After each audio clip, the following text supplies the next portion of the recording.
Okay,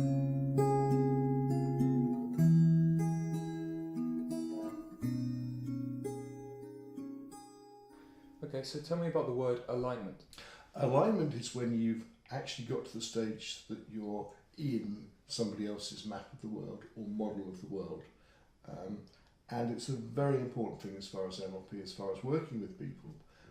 I found from my experience that although you can sometimes tell people what to do, and it works, a lot of the time if you want to help people make big changes, then if you can get into their side of the world, so you're working with them in the way they think and the way they process information, it's much, much easier to get changes which they come up with and which will be lasting for them. Okay, and why is it important to have this sense of alignment with somebody?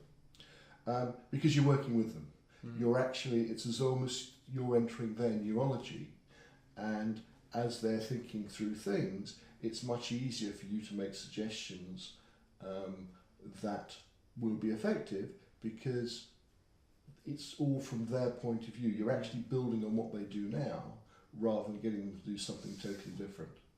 Because often if people are already doing things, most of what they do is very successful. They just need one or two tweaks here and there that can make a significant difference. So if I'm working from the way they do things now, I'm much more likely to get good results, or they're much more likely to get good results.